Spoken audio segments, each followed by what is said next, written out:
Now, our first guest is true broadcasting royalty, having hosted such TV hits as T4, Big Brother, X Factor and the BAFTAs, as well as his weekend BBC Radio 2 breakfast show, and he gives us the Friday feeling every week when he co-hosts This Morning with Alison Hammond. You take a breath. There's a lot going on here. Yes, and that's just the highlights. And the interjecting as well.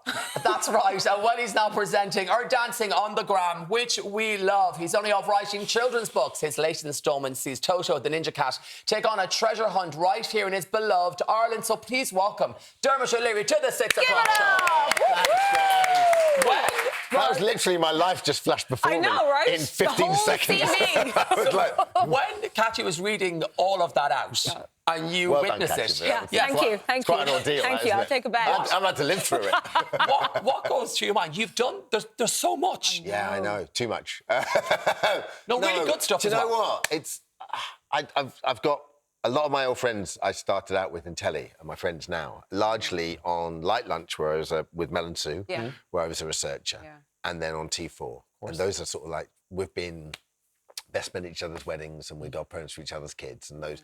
And it just, whenever I hear those credits, it just makes me smile because it's just happy times starting out in the industry and so much fun. And the grind and the hunger of it all. But it's great because you're still out here doing new and fun, incredible stuff. You've got your new book. The latest series of Toto the Ninja Cat is out in the world. Tell us all about it. That's the privilege, you know. That's the lovely thing is you're A, still working, still available, guys. And B, being at a lovely stage in my career where I get to do things I really want to do. Yeah. And still, don't get me wrong, I still need to work and still want to work. But it's just lovely to be able to sort of pick and choose, I guess, to a point. Do you still enjoy it now as much as you did back in the day? I think more. Why more so? I don't know. I just have an appreciation for it. And I love live and I love meeting people. And I love telling their stories, and I love telling stories, you know. And so, you know, you meet so many people who aren't happy in their world, and so I think it's kind of beholden on you if you are happy in your world. Don't wear it too heavily. Wear it lightly because you know, it's been the greatest privilege of my life to be able to do a job that I love. Well, especially when it comes to writing, was this also like an industry that you wanted to tap into? Well, I've always, I mean, I don't really think about things like that. I've always written. Yeah. And then about 12 years ago, I've got a little place in Italy, and me and my wife were down there, and there's this lovely cat started hanging around our house called Plaxi. We call her Plaxi after we rent it out after one of our mates that stayed there. And she had kittens, so my wife Dee called me. I had just gone back a day early for work, and Dee called me and said, she's having the kittens in her pillowcase. And so she stayed up all night to do some excellent cat midwifery. I love it. And she had 4 kittens. Getting dirty. And 2 of them a neighbour took, and 2 of them, we were going to get a dog that year. We were like, well, they're ours, I guess. So our mates looked after them, brought them back to London, and then we realised really quickly that Toto was pretty much 100% blind. But there she is. That's the cutest picture of her ever taken. So you see her eyes, see how big her pupils are there. So that's when she was a kitten. So you can see there that was sort of the early days of like you realise her pupils are so dilated. I mean, it probably makes Toto super hyper aware. This is it. So she's had these incredible reactions. So we started calling it a little ninja, and that's where the idea came from. Toto the Ninja Cat. So the basis of the story is, she works for Larry, the 10 Downing Street cat. Now, he is the boss. He's the boss of the UK branch of the Ancient Order of International Ninja Cats. Now, every world leader has a pet that's installed, right, to make sure they don't do anything stupid. So Toto is basically Larry's deputy. And this is her 6th adventure. Okay, now... Because Larry is the chief mouser at Downing Street. Larry's a real cat. He is. We found this out today. He's a real cat. Larry actually lives there. He's chief mouser and I think he's auditor of furniture of a napping standard. So basically, that's his official role. Yeah. So no matter who the Prime Minister is, Larry's in the house. Larry's seen them come and go. Exactly. But we know never to mess with Toto. Don't mess with Toto. Now, this is book number 6 in the series. Yeah. I know you've got many of them set in the UK. There's one in Glastonbury, one in the Scottish Highlands. Why now? This one is set in Ireland. Well, my family...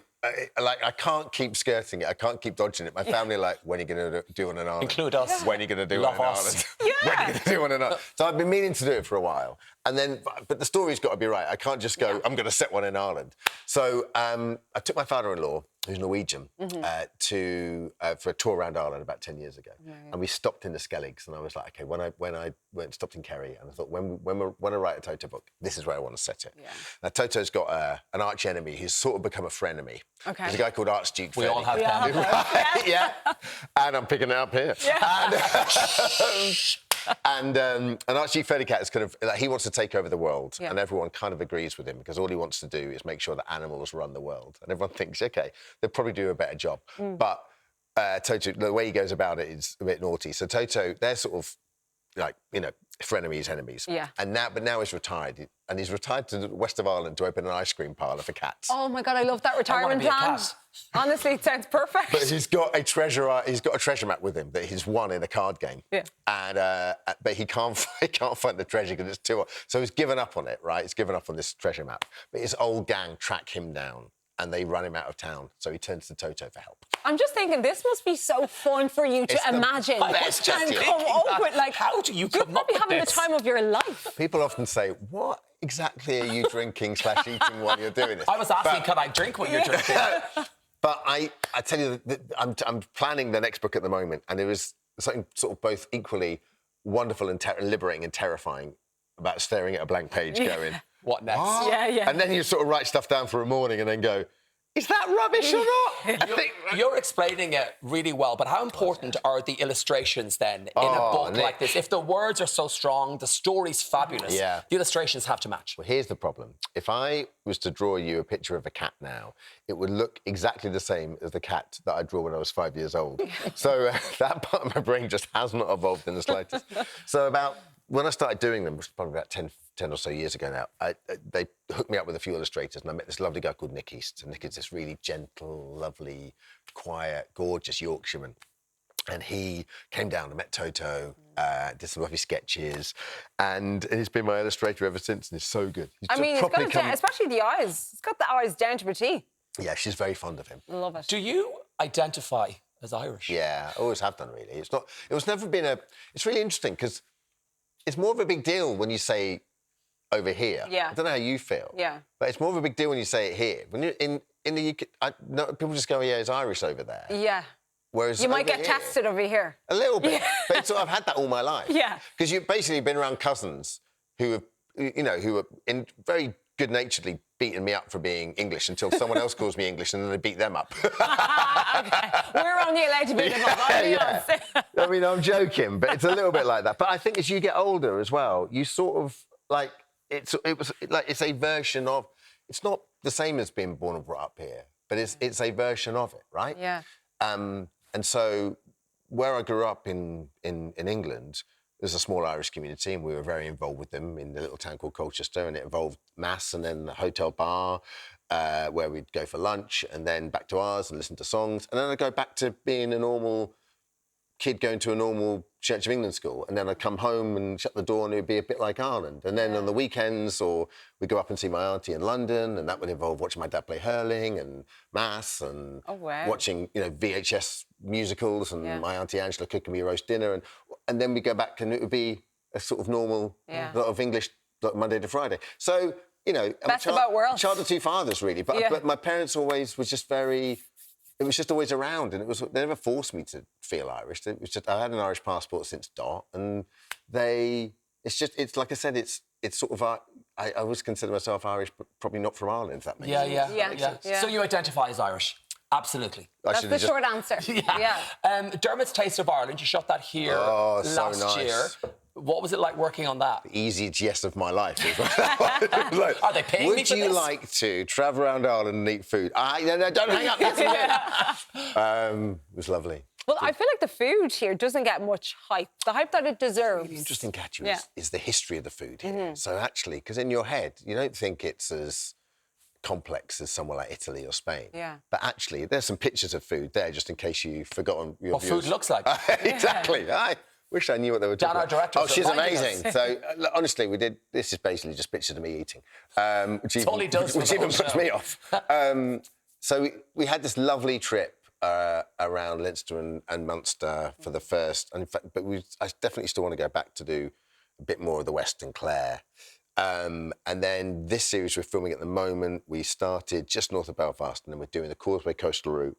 And we were so lucky with the weather. I was saying to our team, I was saying, we've made this look like Northern California because the weather was so good. Which is so rare. Right, and then it's going to go out and people are going to visit it and go, I like that. Dermot lied. it wasn't like this on the telly. Dermot O'Leary was a liar. And then we did Donegal, and then we've sort of got a break for the weather now, and then we'll do the next stint in spring. But it's the loveliest story. I got to ask, because you mentioned Donegal, have you tried the seafood chowder there? Isn't it just immaculate? From heaven. Is that your favourite, or have you got a favourite Irish comfort food dish? No, I think chowder probably is my favourite. Yeah. It always used to be stew. Yeah. Because my grandma, my dad's mum, Peg, could keep stew on the go for like days. Yeah. Wow. That was amazing. Go Peg. Yeah, she was incredible. Mine would be a Tato sandwich. Oh, I love a yes. Tato sandwich, white bread, a cup of tea. Before we run out of time, we've got to talk about you and Alison on This Morning. Every Friday. People love it. What is your favourite part and best part of being part of that show? I love the team, and it's a really lovely team. I've been there 5 years now, and I love. But going to work with her every Friday and walking into that makeup room, and the howls of laughter that we both get fired if they. Honestly, she is. I mean, she's got the mouth of a sailor sometimes. She is the most wonderful person. She has so much it just fun. looks like you two have an absolute ball. Does she get you dancing more, or have you inspired her with the dance moves? Because I know you like to dance as well. That is true. It's very hard to outdance her. This is true. I mean, don't just sit back and let her do it. She's a very, very good dancer. Well, we got to ask This Morning But I aside. love her. She's the best. She's amazing. Ray of Sunshine. We all love her here. But This Morning aside, we got to be cheeky and ask you before you go about Strictly. Now, let's look at his face when we're asking Don't him. say anything Focus in just on the yet. cameras here now. No, That's don't a say anything close-up just there yet. on What one. are you on? We know that Tess and Claudia are now stepping back from the ballroom. Everyone here in this building thinks you'd be the Zoom in there, perfect guys. next host. You've done X Factor. You're used to entertainment shows. Yeah. Have you been approached? Okay, Dermot? we're zooming in now. Let's get a good close-up. Here we go. Look at his face. Look at his eyes. Is he sweating? He's not sweating. Oh, he's smouldering. Oh, he looks good. Can you confirm or deny? Deny. Oh, you'd be great on that. Would We've you all ever mentioned do your it? name. Fine, you know that, like, be being an amazing. X Factor kid, that's like Julia Roberts sleeping with the enemy. Simon Cowell would not allow that. Even though the show's not on TV anymore, makes no it's still difference. it's still I mean, happening. almost 10 years in that. He's So seen it as a you've got betrayal. to have your loyalties. We know you love a dance Yeah. on your BBC Radio 2 show. Well, you say that. I do dance, and then after about 6 months of doing it, I was like to my producer, "Can we stop doing it now?" He was like, "No, No, it's a thing. because of the social." We love it on going. And you're Instagram. like, "Oh, come on, Listen, have guys. Strictly no ever one needs to see this." Have Strictly ever reached out about you being a contestant on the show? We had a little chat with him, but I didn't think it was for me. And would you ever be open to think that? so. No, it's a lot. It's a lot of work. We've done the Irish version, Dance with the Stars. Here. Yeah. It's full on. I mean, he could so do it. Of course he could got do in it. the hips, Dermot. Come on. But you know, like part of dancing on a Sunday, or the Saturday rather, and on a Friday with Ali is I just have fun doing it. The Yeah. idea True. of it turning into like Craig Revel Horwood, like saying awful catty things to me as I was dancing. Do you remember when you did this? Your Saturday Night starts here. There we go. That's an earpiece done. It's fine. That's okay. You can See hold how that. hard it is? See You weren't how even hard holding it on is. to it and it flew over. Because that became a thing. Do you know what? It was a great impression, though. It was. I love it. Wasn't expecting my talk back to fall It's off. amazing after that how many, like, you'd literally be walking in the street and old nanas would come up to you and go, "Do the spin!" Yeah, and you'd be do like, it. "No. I just tried it. It's so hard. Do you want to do the spin for us? No. Oh, Dermot. Give it Spin's a retired. Dermot Make some O'Leary, noise. everybody. Yeah, there we are. Dermot's book. Yay! Toto the Ninja Cat. Nothing, honestly. treasure. I love No. it. Is that I right love now? it. You didn't lose anything. Lots more still to come on 6. See you soon. Can someone fix this for me, That was please? brilliant.